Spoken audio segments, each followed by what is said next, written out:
Siempre es una bendición, queridos amigos, el poder compartir con ustedes, reencontrarnos en cada uno de los episodios de Nada Personal, el podcast que muestra el lado humano del UTAR, del Instituto Universitario de Tecnología, Antonio Ricaurte.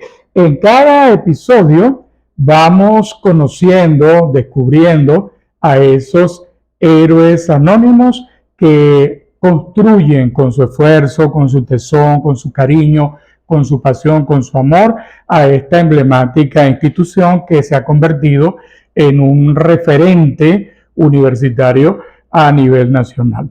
Hoy, como es costumbre, me acompaña Juan Mateus tras cámara. Recuerden darle me gusta si les gusta el episodio, compartirlo con sus amigos y seguirnos para que cada día más gente pueda conocer a este grupo maravilloso de seres humanos que labora en el UTAR Héroes Anónimos, como lo hemos mencionado.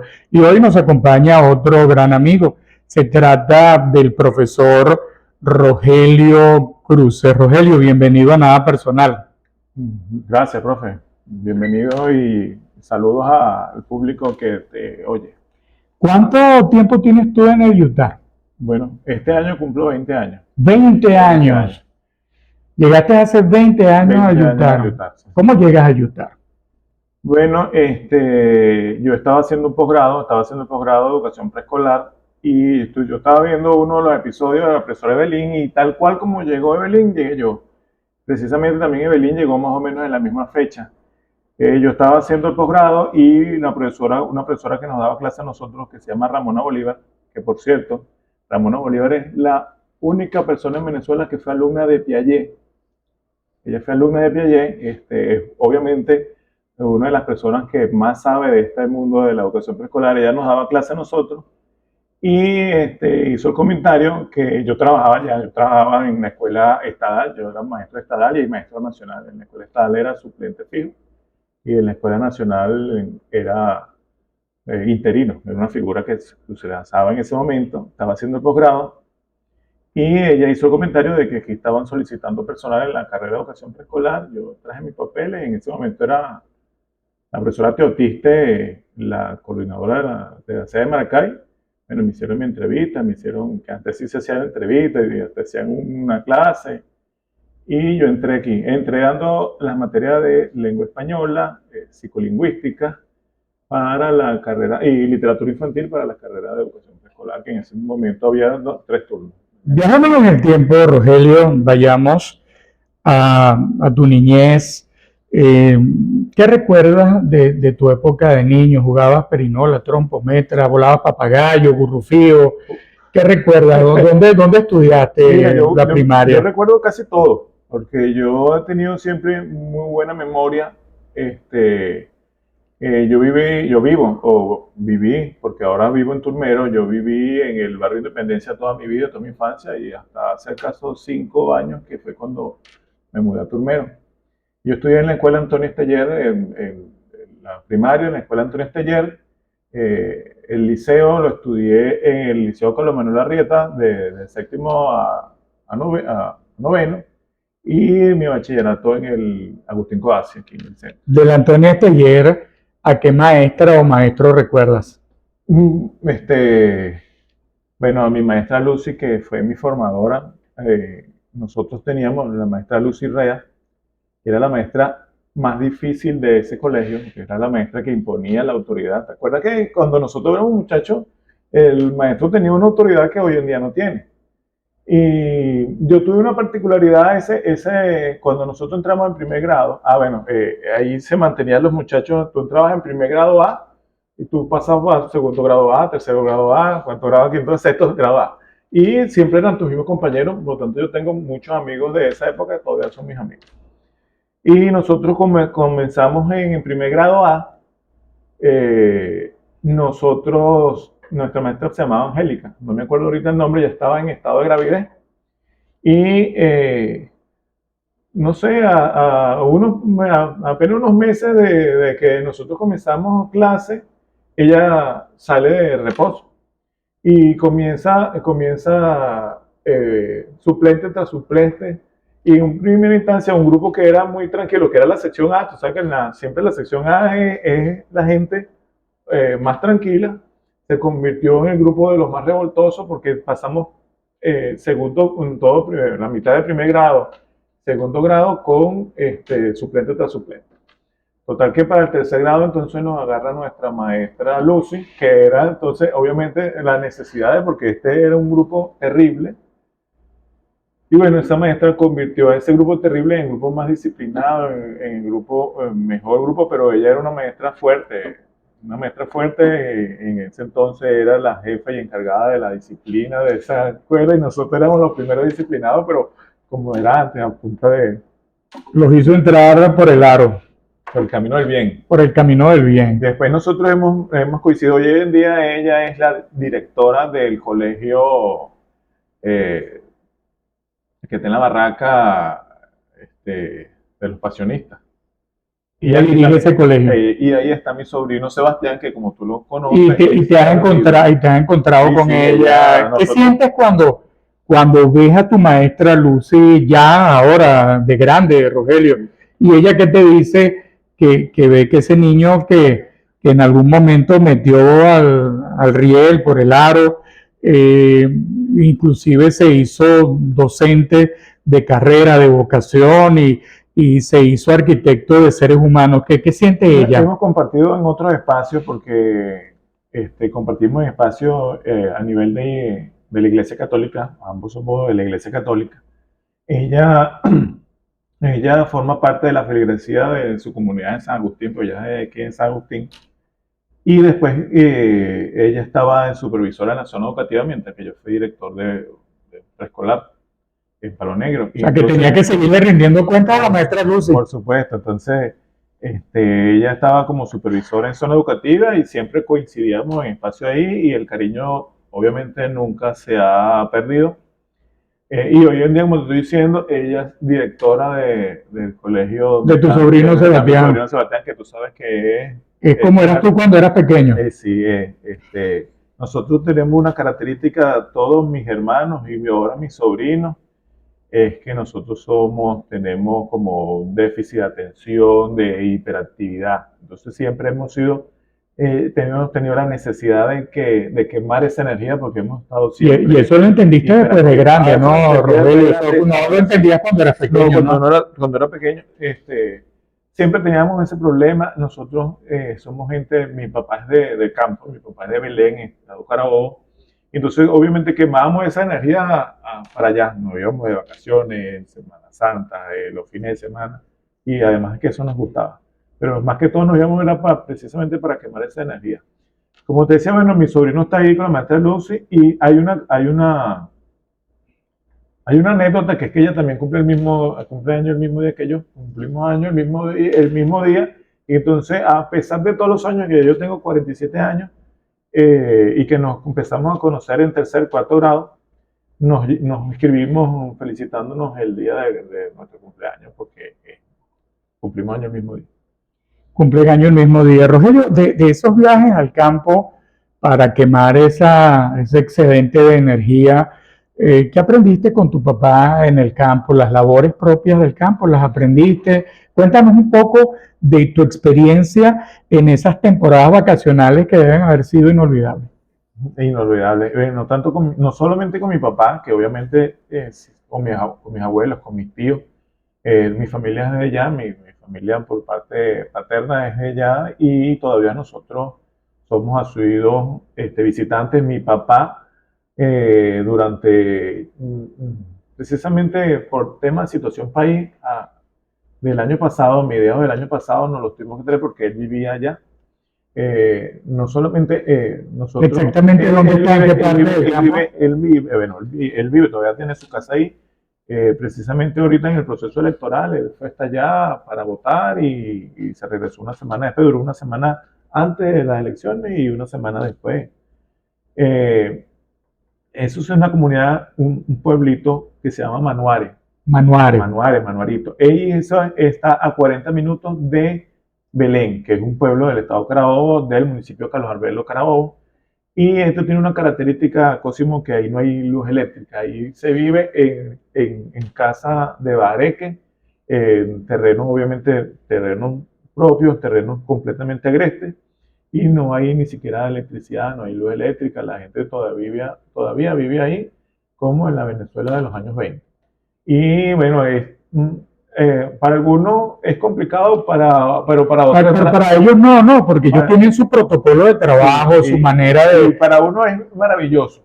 Lo que pasa es que nosotros se nos fue dificultando ya adultos. Ellos viven, mi papá vivía solo, o sea, mi papá vivía con nosotros, obviamente, con una familia bien establecida, y a raíz de la enfermedad de mi abuelo, y mi abuelo fallece después, mi papá se va a vivir a las tierras. Y entonces nosotros, imagínate tú, nosotros todos los fines de semana Viajaban para allá. viajábamos allá todos los fines de semana, te estoy hablando durante más de 15 años.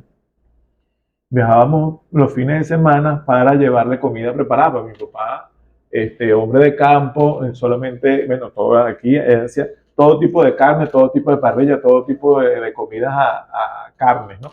Pero de cocinarse una pasta, un arroz, no lo hacía. Entonces mi mamá le preparaba su comida y nosotros todos los fines de semana íbamos, bueno, nos quedábamos allá y le llevábamos la comida ya preparada, porcionada, para que le durara la semana. Hasta el siguiente fin de semana. Porque si algo hace allá, si hace frío, entonces nosotros además compramos en Cabas compramos hielo y todo lo demás, entonces eso le duraba su comida. Porque mi mamá sufre de varices, entonces siempre tiene úlcera de varicosa y hay que operarla. Entonces mi mamá, con mi papá duró como 5 años solos allá. Después mi mamá se va, que mi mamá estuvo mucho mejor, mi mamá se va. Y ahora es mi mamá la que no se quiere venir. Ellos han pasado mucho tiempo allá y mi mamá mi mamá es la persona más guerrera que yo conozco. Y te estoy hablando de que mucha gente piensa que su mamá es la más guerrera. Pero mi papá tiene la característica que es un hombre de campo, pero precisamente es un hombre de campo que no le gusta. O sea, la gente de campo tiene, por ejemplo, va a cortar un árbol y sabe que tiene que esperar una luna, que tiene que esperar un clima, que tiene que esperar una temperatura. Y mi mamá es una mujer de ciudad. Hay que cortar el árbol y cortarlo ahorita, cortarlo, córtame. Entonces mi mamá tiene que salir a hacer mi mamá es el motor de nuestra casa. Y entonces mi papá hace la casa de bareque desde cero, Cosimo. Primero hay que aplanar el terreno, después hay que cortar los árboles, después hay que hacer la casa.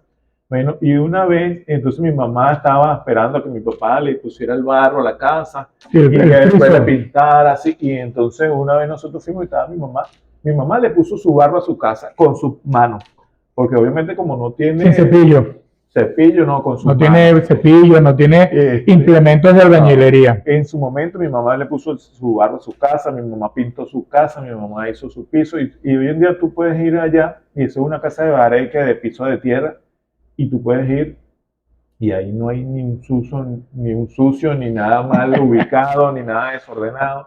Y una casa que está en condiciones, mejor que una casa de ciudad. Ellos hicieron todo, su casa, su baño, todo ahí.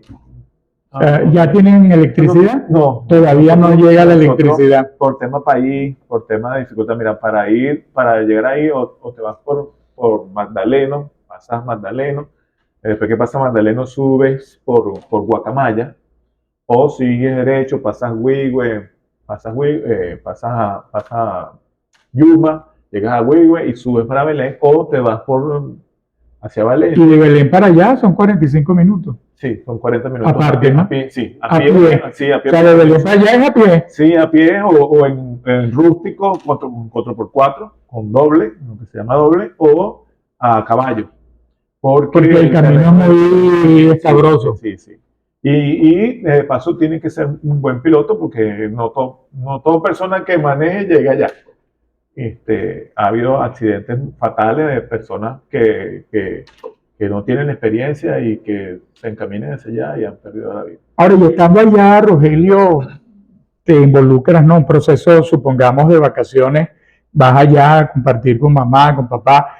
estás allí con ellos. ¿Qué actividades realizas? ¿Qué actividades realizas tú, la familia, pues cuando van allá, que vienen de la ciudad, los citadinos? Los citadinos pasan trabajo allá, porque ya siempre hay trabajo que hacer. ¿Llega la señal del celular? No llega, no hay. O sea, no hay ni luz eléctrica ni para cargar ni nada. Ni nada, o sea, ahí. Las lámparas son, mi mamá se ha ido enfermando y por eso tuvimos que traernos, como te está diciendo, pues, además de la dificultad de llegar hasta allá, la carretera, como te estoy diciendo, de Magdalena está dañada. Hubo un tiempo que estuvo la situación de la cárcel de Tocorón, era difícil pasar por ahí y había que dar toda la vuelta por la parte larga. Valencia, calle Flor Amarillo. Había que irse por el otro lado. Había que irse por otro lado, entonces implicaba tener los carros en buenas condiciones y todo lo demás. Y bueno, entonces ya después se iba prolongando, ya no teníamos, como ya mi mamá vivía ya con mi papá, entonces no era toda la semana, sino cada 15 días. Después pasamos un mes. Mi papá una vez le dio un ACV, entonces nos enteramos como el segundo o tercer día de que estaba ACV, porque mientras que bajaba alguien al pueblo que avisara, que nosotros lo fuimos a buscar, entonces desde el evento de la... Porque los vecinos de la casa de tu papá tampoco están cerca, ¿no? No, los vecinos, hay un vecino, más o menos el vecino que está más cerca, estamos aquí en la sede de 19 de abril, vamos, para que más o menos te pongas en contexto. El vecino más cerca de mi papá debe estar más o menos llegando a la Plaza Bolívar. Sí. El más cerquita. El más cerquita. ¿Y cómo se interesa? Porque siempre se comunican ellos. No, porque está en la casa de mi papá, está en pleno camino. Y bajar a esa zona, la gente sobrevive económicamente, hace dinero vendiendo la leche para los queseros. Entonces se vende. Pasa mucho quesero por la vía. Pasa a las distintas casas, va buscando la leche para hacer la cuajada. Entonces mi mamá me mandó a avisar con una de estas personas. Y bueno, creo que me preguntaste, bueno, el que citadino pasa a trabajar allá, porque cuando tú llegas allá tú no vas a... Claro, primero que comienza un proceso de desintoxicación informativo, ¿no? Porque te despegas del celular, te quitas toda la gama noticiosa existente en el momento y comienza ese proceso de intoxicación. Y como en todo proceso de intoxicación hay como que esa sensación de abstinencia, ¿no? del teléfono. Y entonces... No, bueno, y uno, bueno, para nosotros es genial, como te digo, primero es genial ir porque tú... Limpia el aura. Sí. Y segundo, como son nuestros padres, hay la necesidad de ayudarlos, ¿no? Y ellos entonces, cuando tú vas, ellos tienen, por ejemplo, nosotros tenemos pocos animales, pero tenemos, ya no, porque como te digo, nos tuvimos que traer a mi papá, lo que tenemos ahorita es matas, plantas allá. Pero teníamos animales y esos animales tumban la cerca, se pasan para la cerca, para el territorio del vecino, se comen se comen lo que tiene en el vecino sembrado, hay problemas. Entonces, cuando tú vas, tú no vas a acostarte en una hamaca. Eso lo hace en la mañana, pero ahí se tiene que ganar la arepa bien ganada. Y cuando tú vas, por ejemplo, mi papá ha cortado los troncos, los árboles que van a ser los listones para hacer la cerca, y tú vas a cargarlos de donde los cortó para llevarlos a la cerca. Para sembrarlos allá. Y para sembrarlos, para acomodar la cerca, y son 6 hectáreas. Y alambre de púa, Rogelio. Alambre de púa y todo lo demás. Y tiene una particularidad que no es un terreno plano, no es un terreno llano, es un terreno montañoso. Y es fuerte, es dificultoso. Es bellísimo. Nosotros tenemos ahí un clima, de día es un calor tremendo y de noche un frío tremendo. Hay ríos, hay lo que se llama quebradas, que son hilos de agua. No hay ríos caudalosos así como los que hay en el Apure. Es un cañito, un hilito de agua. Se crece un poquito cuando llueve. Pero cuando llueve pasan piedras del tamaño de esta oficina. Sí, y la casa, y tú ves en verano es un hilito algo así como 2, 3 dedos de agua, pero cuando llueve pasan piedras del tamaño de esta oficina. Increíble. Ahora, Rogelio, con toda esta actividad que has desarrollado desde la infancia, ¿qué te motivó a estudiar educación? Porque pudiste haberte convertido en ganadero, en empresario del campo, pudiste haber estudiado agronomía acá en el campus Maracay de la Universidad Central de Venezuela, precisamente para impulsar aún más la productividad de esas 6 hectáreas familiares que tienen por allá. ¿Y qué te motivó a ti, en lugar de irte hacia esa área, venirte hacia lo que es la educación y en el contexto educativo orientarte hacia lo que es la educación inicial? Pues saben ustedes, queridos amigos, que la educación inicial consideramos mucho que es la etapa más importante del proceso educativo. ¿Por qué? Porque allí es donde se construyen las bases de lo que será ese futuro hombre, esa futura mujer, indistintamente que después tenga doctorado, PhD, que se forme en cualquier área del conocimiento. Pero ese cimiento que comienza en lo que es el primer nivel educativo, consideramos nosotros, y yo comparto con todos estos especialistas, que es la parte más importante del ser humano. Ahora, ¿qué te llevó a estudiar educación? Mira, Cosimo, precisamente, bueno, quiero aclarar que no, era esas 6 hectáreas, no es que nosotros somos gente de campo humilde, como lo estoy diciendo, mi papá y mi mamá hicieron esa casa con las manos, ampolladas, ensangrentadas. Y cuando te digo que teníamos animales, teníamos 8 o 10 animales, que esos animales se mueren, nacen otros, se pierden. Hubo un momento donde hubo una enfermedad que se murieron toditos, y después poco a poco otra vez. Pero esos terrenos eran de mi abuelo, o sea, esos terrenos eran de mi abuelo y antes de mi abuelo, de mi tatarabuelo, y un terreno familiar. Y mi abuelo le heredó tierras a todos mis tíos, hermanos de mi papá. Y bueno, y esas hectáreas son de mi papá en herencia De tu abuelo. de mi abuelo. Mi papá, como es necesario tener agua, para poder tener en esos espacios, es necesario tener agua. Mi papá tuvo que vender lo que heredó de mi abuelo y obviamente su capital, poder comprar una tierra cerca que tuvieran agua para poder sobrevivir en estos espacios. Y yo no estudio agronomía o no estudio en el campo, aunque todo el tiempo estuve vinculado al campo, porque pasa lo que pasa en muchas familias. En mi casa, todas mis familias eran de campo, todas mis familias estudiaban zoología o agronomía, porque toda la gente que está en Belén, toda la gente que está en Belén, cuando terminaban su bachillerato, tenían solamente 2 opciones, que era ir a estudiar a San Carlos de Cogede. La universidad que estaba más cerca en San Carlos estaba Cogede, o aquí en Aragua, obviamente la Carabobo, pero como era gente que todo el tiempo lo que hacía era trabajar con la agricultura, con el ganado, entonces y el liceo era técnico especializado en zoología, entonces la gente estudiaba o agricultura o agronomía, y yo no quería estudiar eso porque yo vivía aquí en la ciudad. Recuerda que yo vivía aquí en la ciudad y entonces nosotros éramos, ¿sabes? Los primos citadinos. Los citadinos. Nosotros éramos los primos citadinos y yo quería estudiar. Obviamente sí me gustaba, pero yo toda mi vida quise estudiar fue contaduría. Y aquí hay lo que te estaba comentando al principio. Nosotros todos, mis hermanos y yo, hemos tenido hiperactividad. Y yo he sido el ejemplo. Yo hoy en día soy orientador de la conducta. Precisamente después que uno va haciendo conciencia, fui docente primero, pues ahora soy orientador de la conducta.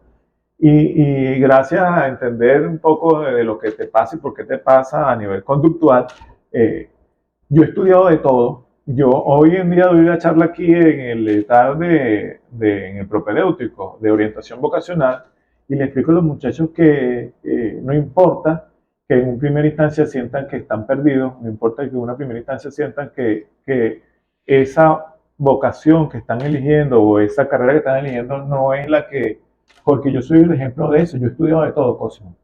Yo he entrado en todas las universidades, he tratado de estudiar de todo y no he terminado. Hay algunas cosas que he terminado y otras cosas que no he terminado. Fíjate, con respecto a eso, Y esta actividad de hiperactividad te hace ser como un poco indeciso, ¿no? Y entonces, entre ese tema de la indecisión va pasando el tiempo. Y te lo comento porque, fíjate, cuando yo soy saliendo del liceo viene la difícil pregunta de qué estudiar.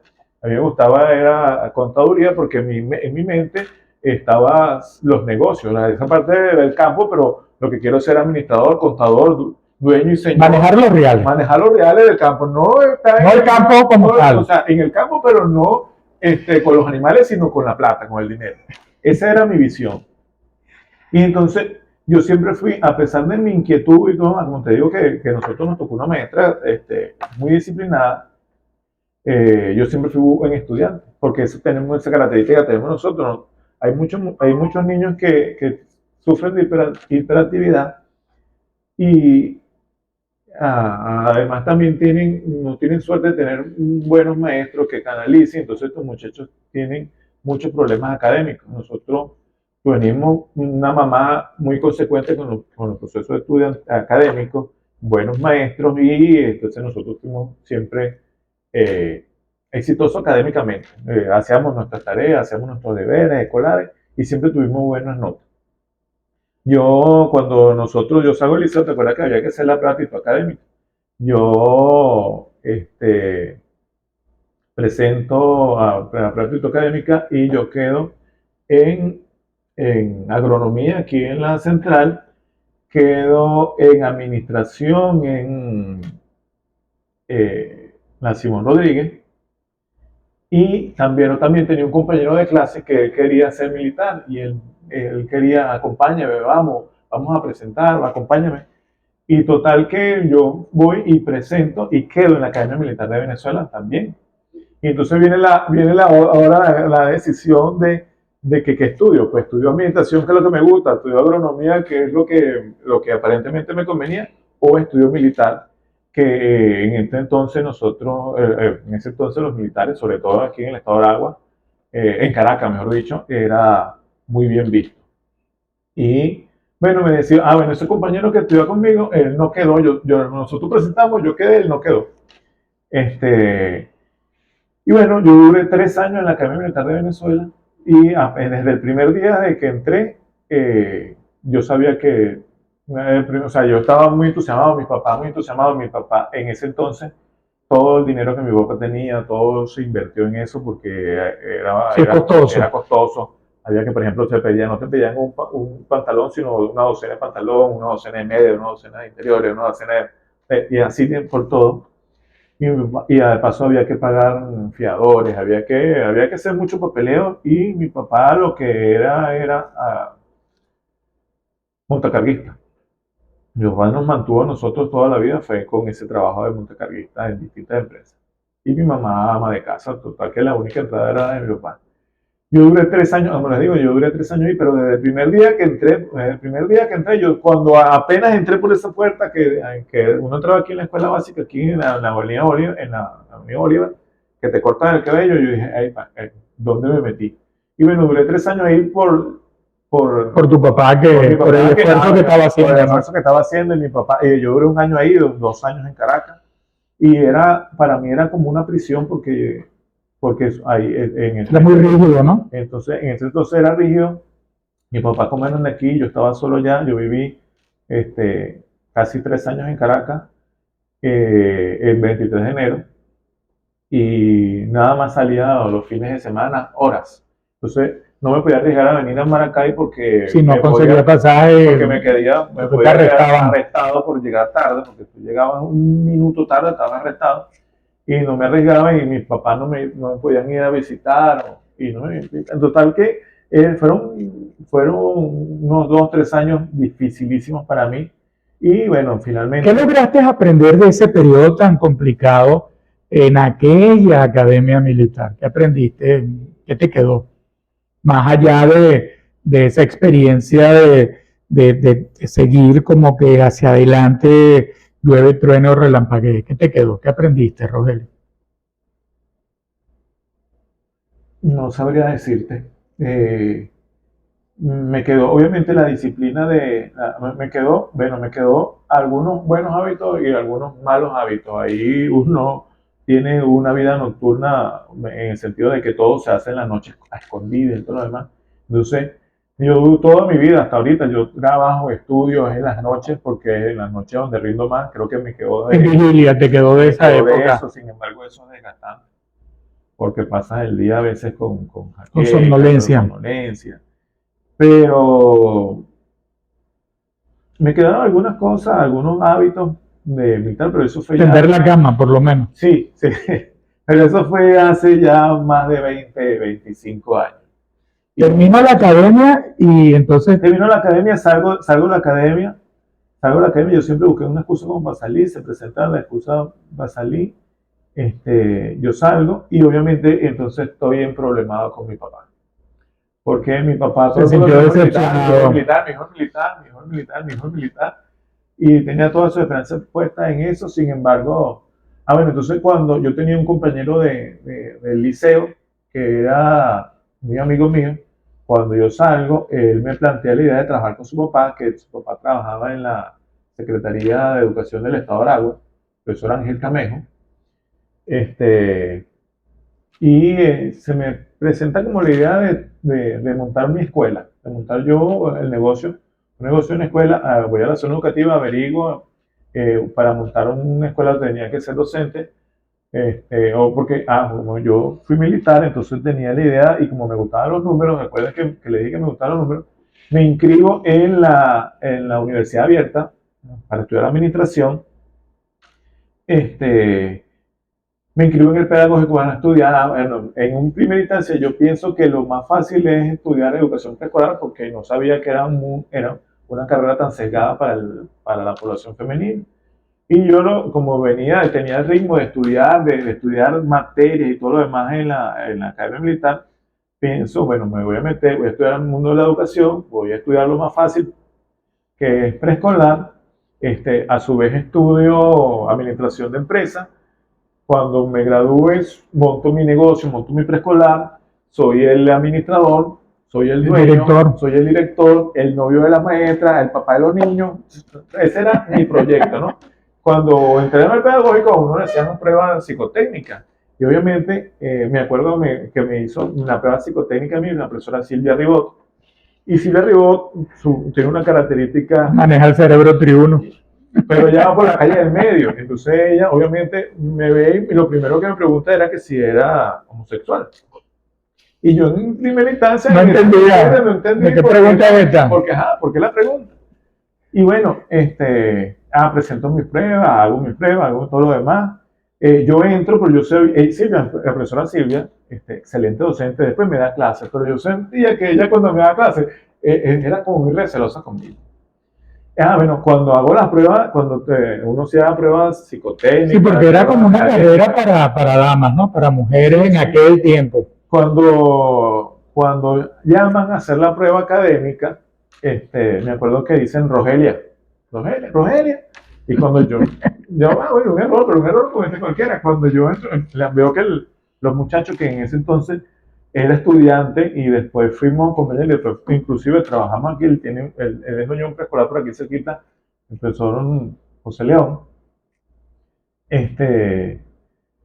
Se me queda viendo, yo me le quedo viendo porque como me dice Rogelia, entonces él se reía, acomodaba su lista y yo entro, pero cuando me entro, era el aula 69, ahí había más de 300 personas. Y el aula grande de la UPE, la que había más de 300 personas y el único hombre era yo. Y bueno, 299 mujeres. Sí. Y así fue durante toda la carrera. Cuando comenzamos, éramos 3 secciones en la mañana, porque había mañana, tarde y noche. Yo estaba en la sección, eran 3 secciones en la mañana. Y yo era el único hombre durante el resto de la carrera. ¿Y si se lo contaste a tu papá? No. No, no le echaste ese cuento. Yo vivía en casa de mis padres y yo estaba en problemas con mi papá, porque entonces mi papá decía, bueno, aquí está pasando algo raro. Este muchacho deja de ser militar para ser ahora maestro preescolar. Y esos 3 primeros semestres, peleaba con todo el mundo, cosa. No tenía esa madurez emocional que tengo hoy en día y yo peleaba con cualquiera que insinuaba que yo era manerado. Peleaba con cualquiera. Pero te echaba mucha broma. Sí, los amigos míos me echaban broma, la gente en la calle me echaba broma. los esposos de mis compañeras o los novios de mis compañeras me echaban broma. Sin embargo, fíjate tú, hay un profesor que se llama Denis Brito, que es el otro único varón de nuestra promoción que se gradúa. Estudiaba con nosotros. Estudiaba con nosotros, pero él estudiaba matemáticas, él era estudiante avanzado de matemáticas. Y él era novio de una De las muchachas. muchacha compañera de clase mía. Y estando tanto que uno tenía que, como les dije, fácil, no es fácil, es una de las materias, es una de las carreras más difíciles donde tú tienes que leer más, donde tienes que ser bueno en psicología, porque para trabajar con muchachos hay que ser bueno en psicología. Y este muchacho estando con nosotros, íbamos para fiestas juntos, íbamos a estudiar juntos y todo lo demás, se empieza a enamorar de la carrera y él era estudiante avanzado de matemáticas, deja la carrera de matemáticas y se pasó para preescolar. Y obviamente tiene que comenzar no desde cero, pero sí desde los primeros semestres, porque él era avanzado, pero en otra carrera. Él se gradúa un semestre primero que yo porque él ya estaba avanzado, tenía bastantes materias del ciclo profesional y ciclo pedagógico. Le faltaban eran las de la carrera de preescolar como tal. Él se graduó un semestre primero que yo. Él estuvo haciendo vida, no sé hasta ahorita, porque él estuvo haciendo vida hasta hace muy poco en el UTAD de Cagua, de Denis Brito. Y bueno, y yo aquí. Él estaba en el pedagógico, él ganó concurso en el pedagógico en un momento donde yo me concursé.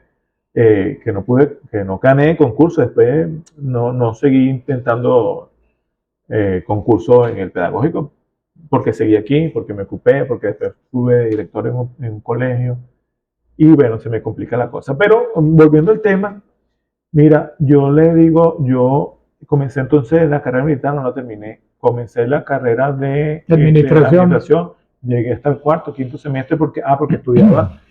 Como te estoy diciendo, como estaba en problemado con mis padres a raíz de que habían dejado la escuela militar, yo, lo único que ahora que tú me dices que me quedó de la vida militar es poder hacer 2 y 3 y 4 funciones a la vez, que eso lo hacen los militares. Yo estudiaba en la UPEL de 7 de la mañana a 12 de mediodía, que se veía clase. Yo salía de ahí a mi trabajo, que yo trabajaba en una farmacia, en la farmacia Parque 2000, que te acuerdas que era en el sótano de Parque Aragua, y de ahí salía a trabajar en la música, porque sabes que yo estoy ligado a la música, trabajaba en la música y hasta las 7 de la mañana otra vez.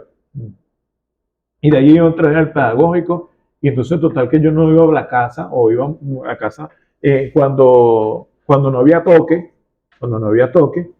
Estabas en la casa. hacía los turnos nocturnos de mis compañeros de la farmacia. Que nadie quiere hacer turnos nocturnos, bueno, yo lo hacía y no iba a la casa. Y iba a la casa, entonces tenía problemas con mi papá porque mi mamá decía que no entendía que yo tenía horario de mujer de la vida alegre, ¿no? Porque lo que iba a la casa era dormir. Y a las 12 me volvió a parar, me volvió a ir, ¿no? Entonces... ¿Aprendiste a leer récipe, Rogelio, en la farmacia? Sí, a leer los récipes, sí, la letra de los médicos. Sí. Es difícil, yo no entiendo por qué los médicos escriben, ellos se justifican de que tienen que escribir muy rápido y todo lo demás, pero todas las demás carreras hacen lo mismo.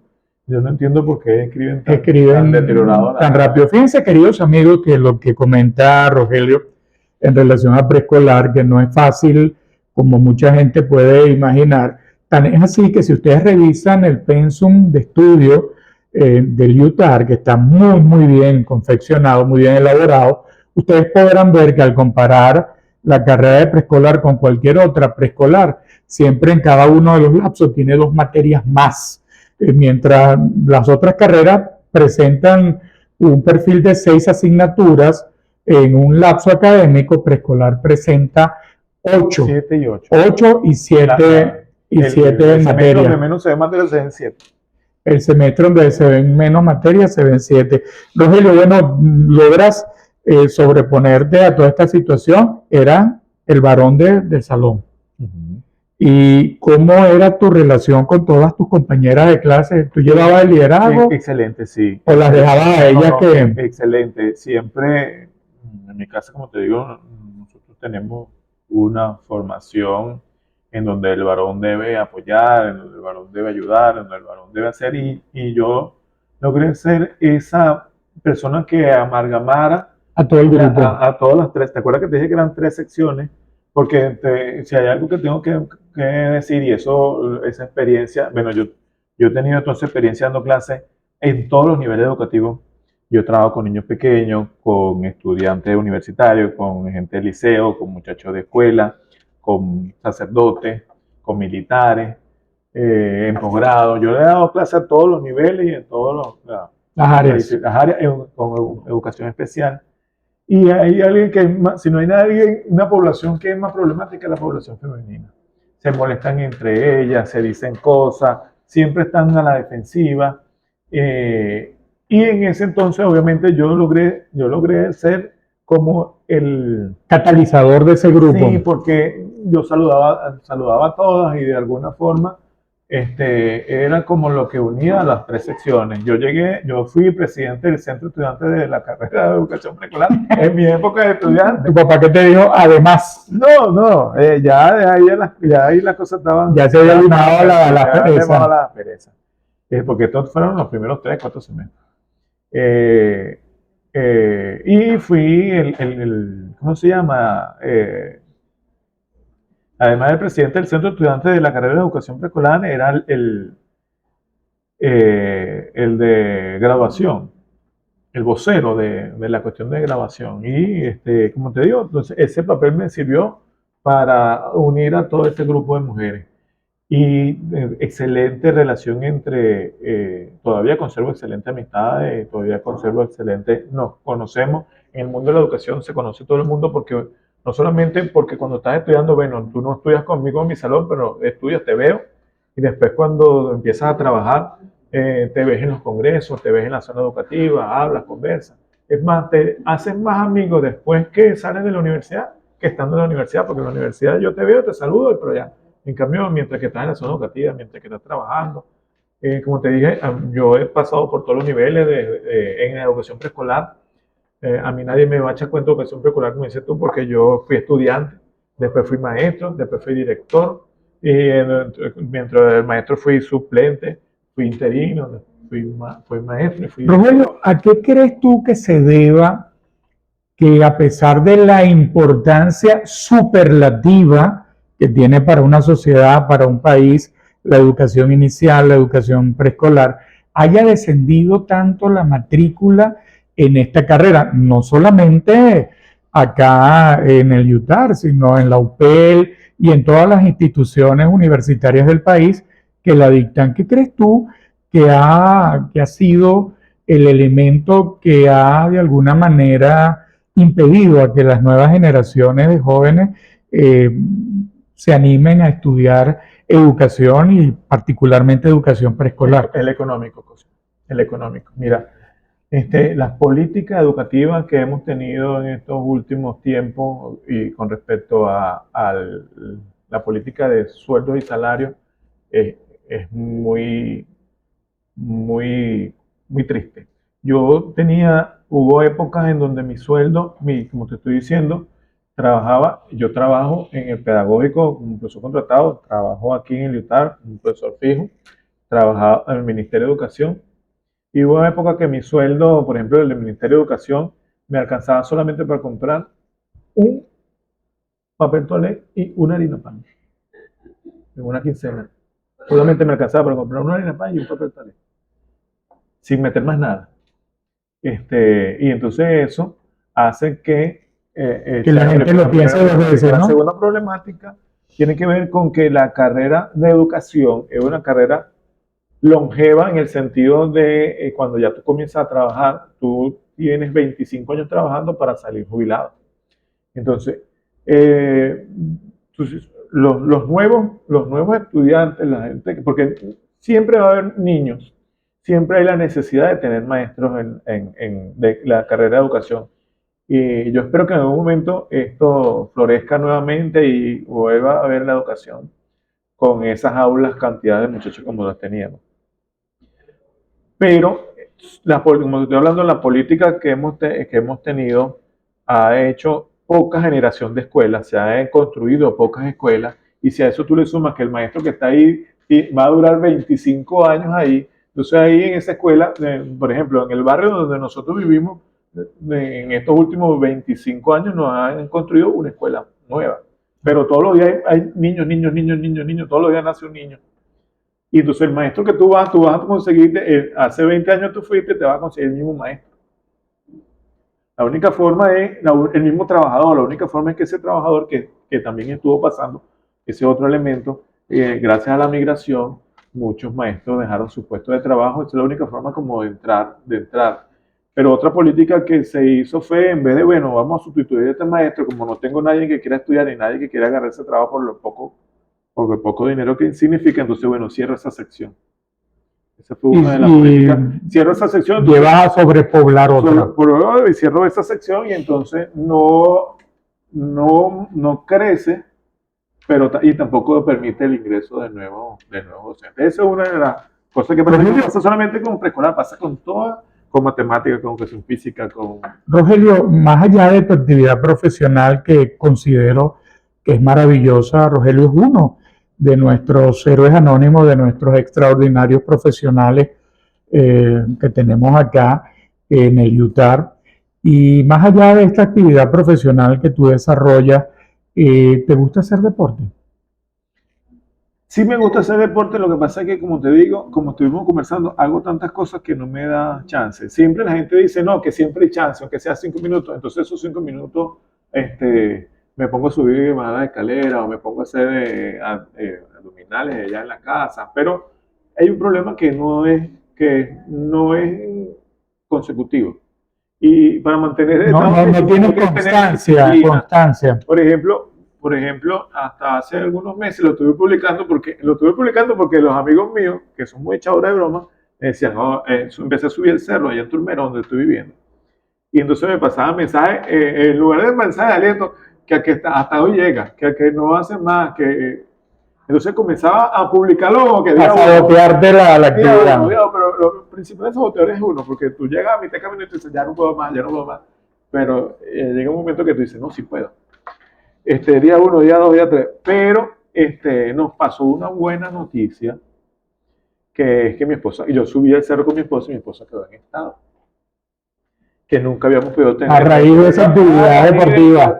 Bueno, los médicos dicen que, bueno, que hubo algún cambio hormonal y que, bueno, a raíz de esa actividad deportiva se generó... Que vas a tener tu primer bebé. Voy a tener mi primer bebé después de tanto tiempo que tenemos nosotros juntos. Yo tengo más de 20 años con mi esposa y, bueno, no habíamos podido tener... Qué bendición, felicidades, Rogelio. Contentísimo, y es varón.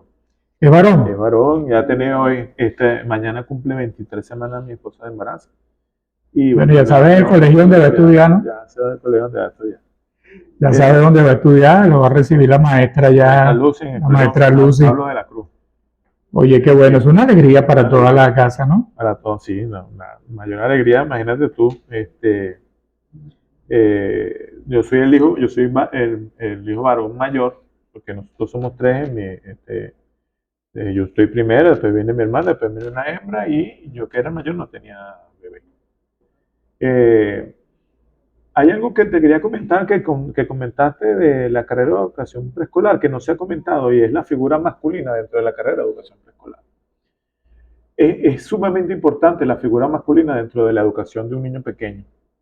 Y a veces es raro que la carrera de educación preescolar esté tan sesgada a la población femenina. Y es que, bueno, un tema cultural, nos acostumbramos a que el cuidado de los niños pequeños siempre está a cargo de la figura femenina, de la madre. De la mamá. Pero es sumamente importante la figura masculina. Porque inclusive yo lo hemos notado en los lugares, en los centros preescolares donde yo he estado trabajando, y tú lo notas en tu casa, en tu hogar, tú como cuidador de tus hijos. El nivel de atrevimiento que siente un hijo cuando tú estás con tu esposa, tú tienes niños pequeños, estás con tu esposa en tu casa, el niño, hay cosas que no se atreve a hacer cuando está con la mamá, porque la mamá es como más cuidadosa. No hagas esto porque te puedes lastimar. Pero cuando el niño está con el papá, hace más cosas, se monta. Se atreve. Y la figura masculina permite que se monte, total, si se cae se aporrea, si se cae se aporrea, que se sube y que se vuelva a montar. Y eso mismo pasa en educación. El atrevimiento que siente el niño de adquirir cosas, de agarrar cosas, de subirse, de hacer, cuando está la figura masculina es mayor. Y esa es una de las ventajas de tener eh, profesores masculinos en la educación preescolar. Rogelio, hablábamos del deporte y bueno, hablaste de las caminatas que estabas haciendo con tu esposa. Más allá de eso, ¿practicabas algún deporte? ¿Béisbol, fútbol, Sí, voleibol, bueno, básquetbol? como te dije, fui militar durante mi vida militar, nosotros corríamos 5 kilómetros en la mañana y 5 kilómetros en la tarde todos los días. Y por lo menos unos 5 o 6 años de mi vida después de la vida militar lo mantuve, lo mantuve haciendo.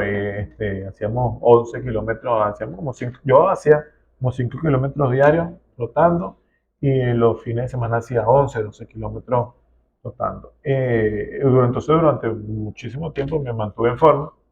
Ya después, como te digo, trabajaba en, trabajaba en la escuela estatal, en la escuela nacional, trabajaba en el pedagógico, trabajaba aquí y no me alcanzaba el tiempo para el deporte, que era lo que me gustaba. A mí, yo, como te digo, he jugado, no he estado inscrito En equipos en formales. equipos formales. Pero obviamente, como muchacho de barrio, he jugado fútbol, he jugado pelota, he jugado béisbol, he jugado pelota de goma, he jugado básquet. Pero lo que más siempre me gustó fue correr. ¿Eres tigrero? Tigrero 100%, De toda la de vida. toda la vida. Rogelio, ¿qué te gusta más comer dentro de...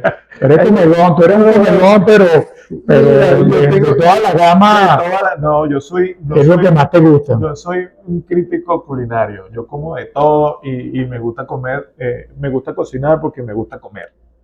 Obviamente que no me gusta cocinar, no, ni dedicarme a la cocina, cocinar, vivir cocinando, lo que a mí me gusta es comer.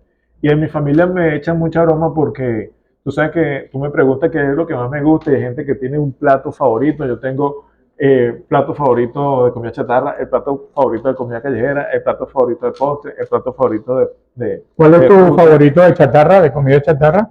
Mi favorito de comida chatarra es el sushi.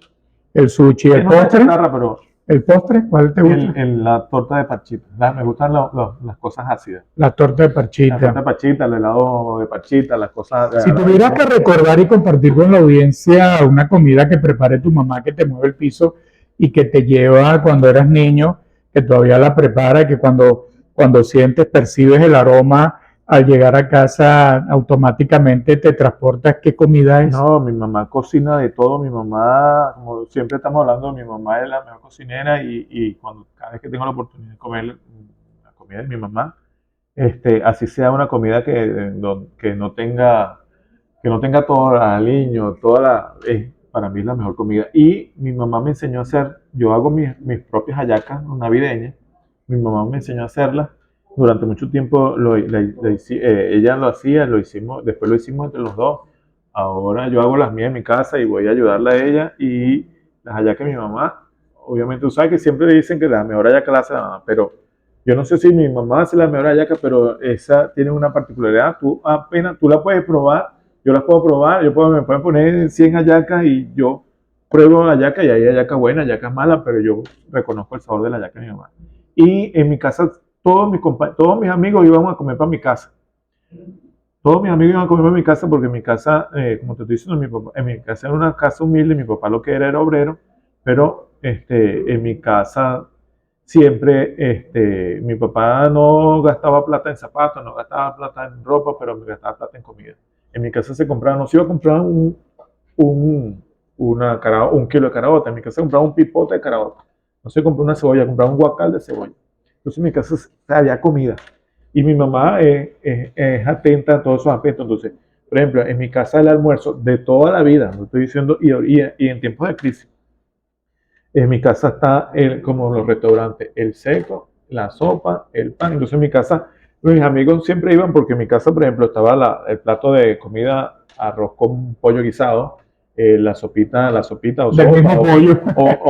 o crema, o caraota, frijoles, granos, café, jugo, pan, arepa, en la mesa. Entonces, todos los amigos míos, ¿qué cocinó tu mamá? Rogelio, ponme comer cuando tu mamá. Y vamos para allá. Y tenían esa atracción hacia tu casa, ¿no? Sobre todo a la hora del almuerzo. No, todo. Y como te digo, yo tengo un gran problema que es esa indecisión. Entonces, deciden por una de las mejores comidas, no todas son. ¿Sabes que durante el embarazo a la mujer se le presentan algunos antojos? A tu esposa, ¿cuál es el antojo que se le ha presentado que ha sido así más extraordinario que te ha tocado satisfacer? No, tú sabes que mi esposa la vio, pobrecita, se vio mal durante los primeros 3 meses. Esa le pasó de todo lo que le puede pasar a una mujer embarazada: vómitos, mareos, dolores, todo lo que le puede amenazar. Obviamente mi esposa ya no, ella tiene 40 años, sale embarazada con 40 años y es un embarazo de alto riesgo. Pero no se le ha presentado antojos. No se le ha presentado antojos, pero sí, después de esos primeros 3 meses, ya no tiene malestar, ningún malestar, gracias a Dios, pero no se le ha presentado hasta ahora ningún antojo. Ni a mí me ha dado yeyeras o nada de eso. No, gracias a Dios es un bebé que como que se está portando genial hasta el momento. ¿Te gusta leer? Sí, me gusta leer. ¿Qué estás leyendo actualmente?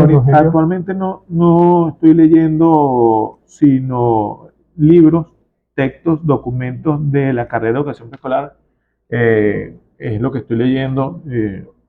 Estoy trabajando ensayos, investigaciones. Ahorita estoy trabajando aquí en investigación. Dentro de todas las cosas que estoy haciendo aquí, también estoy tutoreando a un grupo de estudiantes. Tengo gente de publicidad, de preescolar, de informática. Entonces, ahorita estoy leyendo de herramientas gerenciales, porque ellos están haciendo un curso de herramientas gerenciales. Y bueno, eso en cuanto a los muchachos del grupo general, y en cuanto a la gente de educación preescolar, siempre refresco temas de evaluación del desarrollo integral, que es lo que a mí me gusta. Y seguramente tu niño, con el favor de Dios, va a ser un niño bendecido, porque tú tienes ya todas estas herramientas que no tuvieron tus padres cuando ustedes eran pequeños. Pues así que lo vas a poder guiar desde temprano y orientar de la manera correcta. Rogelio, ¿te gusta la playa? Es una de las cosas que más me gusta. Eso y el campo, las dos. En la playa creo que, tú sabes que hay una de las preguntas de seguridad que te hacen, por ejemplo, cuando estás al banco. Entonces, una de las preguntas de seguridad de uno de los bancos es que a dónde me gustaría retirarme. Y entonces, me gustaría retirarme o a vivir en el campo. No, yo coloco en la playa. Me gusta. En el mar la vida es más sabrosa. Me gusta más el mar. En el mar la vida es más sabrosa. Tal cual como lo dice este refrán popular. Rogelio, ¿sabes que en la parte alta del Yutar de la 19 de abril tenemos una valla gigante? Si pudieras tú escribir un mensaje allí para que toda Venezuela lo viera, para que toda Maracay lo viera, para que muchas personas lo vieran, ¿qué escribirías? El futuro es ahora. El futuro es ahora. Vive el presente. Tiene que ser algo de eso. Fíjate lo que me pasó. Yo toda mi vida estuve como planificando mi vida y no estoy tan mayor, pero voy a cumplir 47 años este año, y hay un pocotón de cosas que no había podido experimentar. No había podido experimentar ser padre. No había, como te dije, me costó tanto. He estudiado tantas cosas, porque he estudiado un pocotón de cosas. La mayoría no las he terminado. Entonces, pero siempre como pensando en el futuro, y el futuro es ahora. El presente es ahora. Lo que hay que vivir es el momento. Vivir el momento presente, carpe diem, dicen, queridos amigos. Esto es Nada Personal, nuestro podcast que retrata a los héroes anónimos del Yutar. Y él es Rogelio Cruces, yutarista de corazón.